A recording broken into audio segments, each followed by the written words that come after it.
আসসালামু আলাইকুম রহমতুল্লাহি ওবরকাতুহু।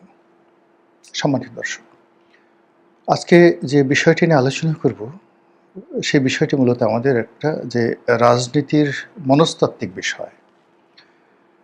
আমাদের মন এই গত ২ বছরে কিভাবে পরিবর্তন হয়েছে? আমাদের চরিত্রে যে অধৈর্যতা চলে এসছে এবং আমরা কোনো রাজনৈতিক দলকে, কোনো ব্যক্তিকে, কোনো প্রতিষ্ঠানকে অন্তর থেকে আসলে এখন আর শ্রদ্ধা করছি না।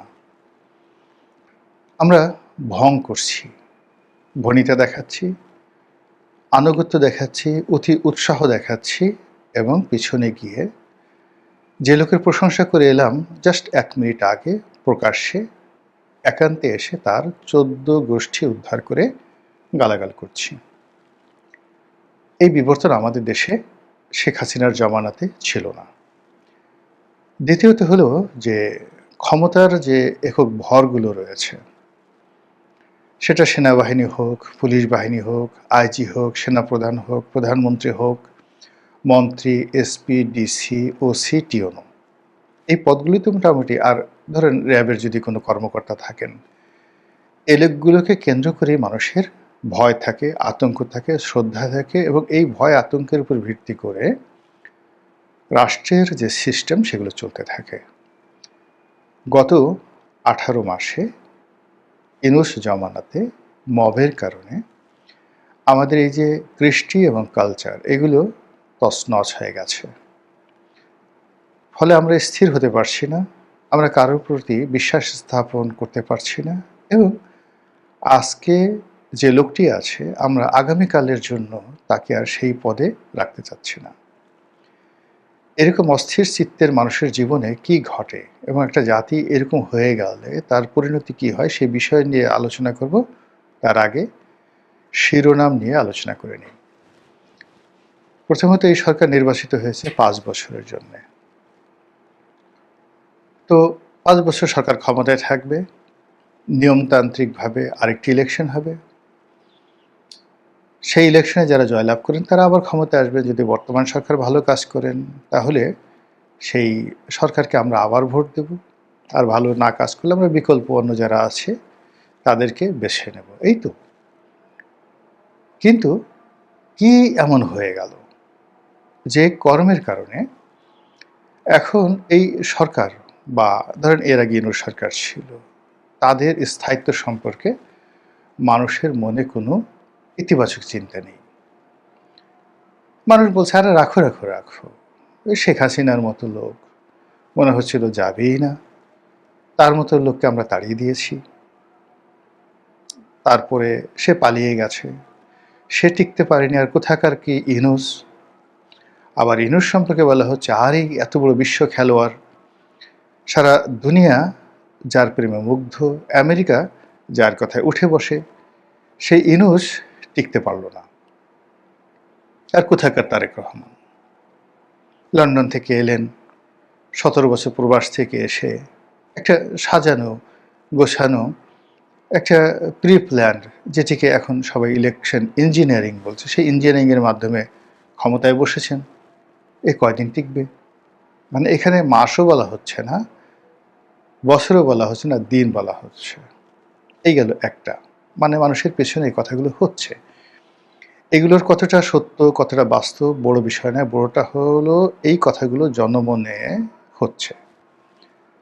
২ নম্বর হলো যে বিএনপির পক্ষ থেকে যে বিষয়গুলো খুব সামনে আনা হচ্ছে, যেমন ফ্যামিলি কার্ড, অসংখ্য কার্ড, আম কার্ড, জাম কার্ড, কলা কার্ড, কচু কার্ড, ঘেঁচু কার্ড, লিচু কার্ড, হকার কার্ড, জেলে কার্ড, জাউলা কার্ড, তারপরে শেষে আরও অনেক কিছু। এখন এই যে শুরুটা হলো ফ্যামিলি কার্ড দিয়ে, সেই ফ্যামিলি কার্ডকে আমরা টানতে টানতে সেই গ্যাস কার্ড, এলপিজি কার্ড, বিদ্যুৎ কার্ড, নানা রকম। এখন আর কয়দিন পরে যদি মানুষ আরও বাজে শব্দ উচ্চারণ করে, মানে সরকারের পক্ষ থেকে বলল না, কিন্তু সরকারকে ছোট করার জন্য, হেয় করার জন্য আরও বাজে বাজে শব্দ আমাদের সমাজে, যেগুলো সাধারণত আমরা অপরকে গালি দেওয়ার জন্য, কল্পনা করে নিন আমরা কি ভাষায় মানুষকে গালাগাল করি। বা গালাগালি করতে গিয়ে তোকে ওইটা করি, বা তুই অমুকের বাচ্চা, ইত্যাদি ইত্যাদি যে সকল আজে বাজে শব্দগুলো ব্যবহার করি, সেই শব্দগুলোর সাথে যদি একটা কার্ড যুক্ত করে দেয়া হয় তাহলে কেমন বাজে শোনাবে একবার একটু চিন্তা করেন। এই পর্যায়ে মানুষ কিন্তু এখন চলে গেছে।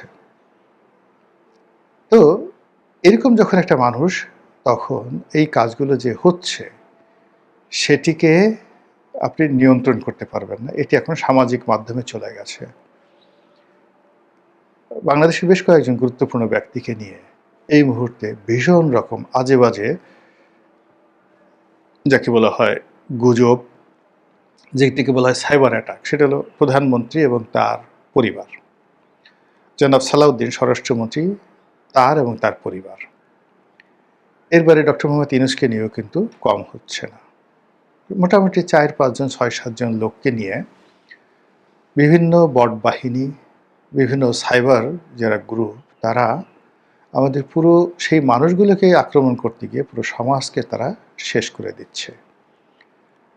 এই মানুষগুলো যাদের বিরুদ্ধে সমালোচনা করা হচ্ছে, তাদের নেতিবাচক প্রতিক্রিয়া কি হতে পারে মির্জা আব্বাসকে দিয়ে দেখেন। মুহূর্তের মধ্যে একটা মানুষ কি অবস্থা হয়ে গেল। এই কয়দিন আগে, নির্বাচনের আগে, পার্লামেন্টে রুমিন ফারহানাকে নিয়ে সেই তোফায়েল আহমেদ কত সুন্দর কথা বললেন। শান্তশিষ্ট, স্মার্ট, আধুনিক, প্রযুক্তিমনা। বাংলাদেশে একজন রাজনীতিবিদকে যত গুণে গুণান্বিত করবেন, তার দোষ আছে, থাকতে পারে, কিন্তু আমি গুণের কথাগুলো বলছি। জনাব তোফায়েল আহমেদ ওইরকম একজন মানুষ। স্বাস্থ্য সচেতন, নিয়মিত ব্যায়াম করতেন, বুক ডাউন দিতেন, ফিট একটা শরীর। সেই মানুষ বিরূপ একটা পরিস্থিতিতে দেখেন এখন কীভাবে শয্যাশায়ী হয়ে পড়েছেন, জীবন মৃত্যুর সন্ধিক্ষণে। তেমনি যখন কোনো একটা মানুষকে এইভাবে সাইবার অ্যাটাক করা হয়, আজকেরই এই যে আমি ভিডিওটা করছি, তখন বাংলাদেশ প্রতিদিনের একটা রিপোর্ট, সেই রিপোর্টে দেখানো হয়েছে যে যাদেরকে সাইবার বুলিং করা হচ্ছে,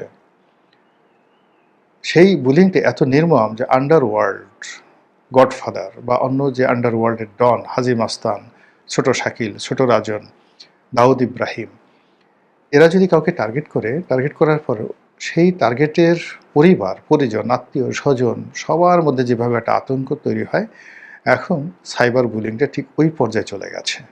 এই সরকারের বিরুদ্ধে সাইবার বুলিং শুরু হয়েছে।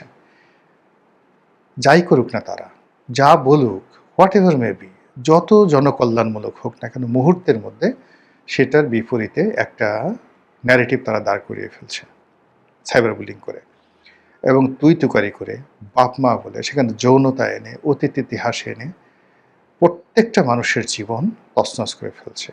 ইতিমধ্যে বেশ কয়েকজন মন্ত্রীকে টার্গেট করা হয়েছে এবং সেই মন্ত্রীগুলোর কর্মকাণ্ড স্টপ হয়ে গেছে। আপনি দেখুন এহসানুল হক মিলন, আপনি দেখুন রবিউল ইসলাম যে যোগাযোগ মন্ত্রী ছিল, এরপরে একজন মন্ত্রী এখন ধরেন স্থানীয় সরকার ও পল্লী উন্নয়ন যে প্রতিমন্ত্রী আছেন, তিনি জাস্ট একটু সচল হওয়ার চেষ্টা করছেন, তাকে নিয়ে ইদানিং ভীষণ রকম আক্রমণ শুরু হয়েছে।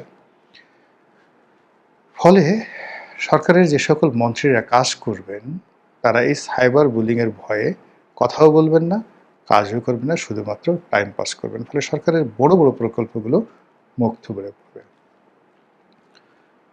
প্রধানমন্ত্রীর পারিবারিক জীবন, তিনি কখনো গাড়ি চালাচ্ছেন, কখনো স্ত্রীর হাত ধরে তিনি ওয়েস্টার্ন স্টাইলে কোথাও যাচ্ছেন, স্ত্রীর মাথায় ছাতি ধরছেন। এই বিষয়গুলো আপাত দৃষ্টিতে খুব সৌম্য এবং শান্ত, প্রশংসার দাবি রাখে।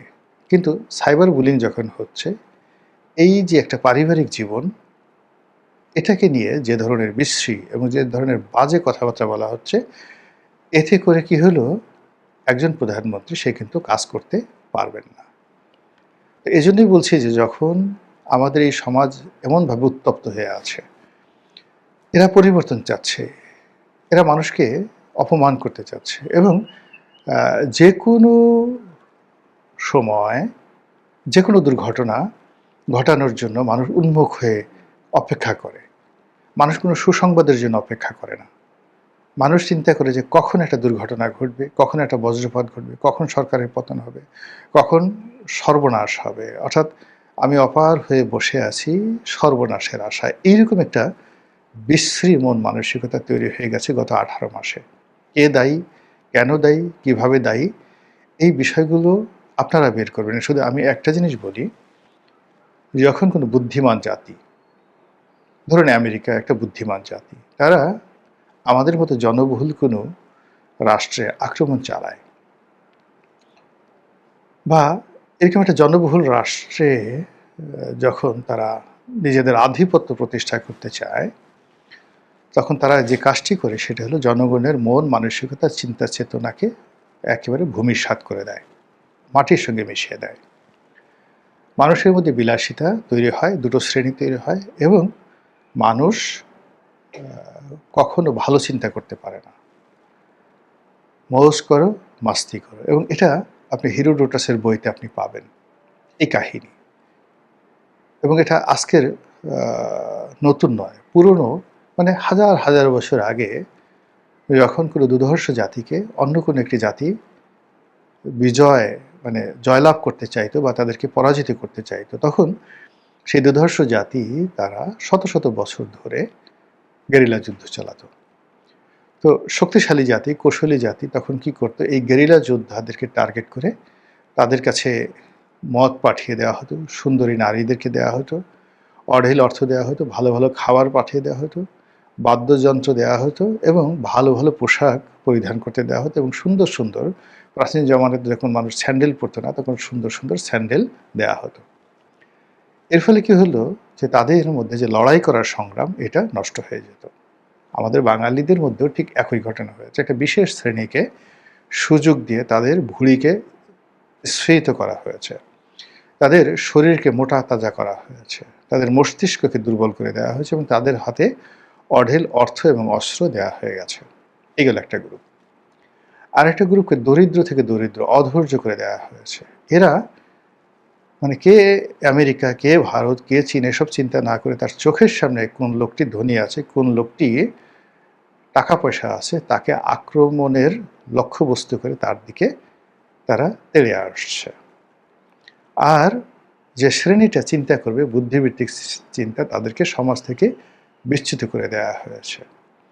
ফলে এই যে একটা অবস্থা, একটা সোশ্যাল স্ট্রাকচারকে যদি আমরা পরিবর্তন না করি, তাহলে এই সরকার নয়, যে কোনো সরকারই যখনই ক্ষমতায় আসবে, মানুষজন তাকে মেয়াদ দিতে চাইবে না, পূর্ণ মেয়াদে তাকে কাজ করার সুযোগ দিতে চাইবে না। প্রথমেই বলবে এ কবে যাবে বা এ কয়দিন থাকবে বা কয়দিন সে থাকতে পারবে, এবং এই কথাগুলো যখন উচ্চারিত হতে থাকবে, তখন আর কোনো সরকারের কাজ করার যেটা নৈতিক মনোবল, সেই মনোবলটা থাকবে না। আশা করি আপনারা বুঝতে পেরেছেন। মহান আল্লাহ আমাদের সবাইকে হেদায়েত দান করুন এবং হেফাজত করুন। আসসালামু আলাইকুম ওয়া রাহমাতুল্লাহি ওয়া বারাকাতুহু।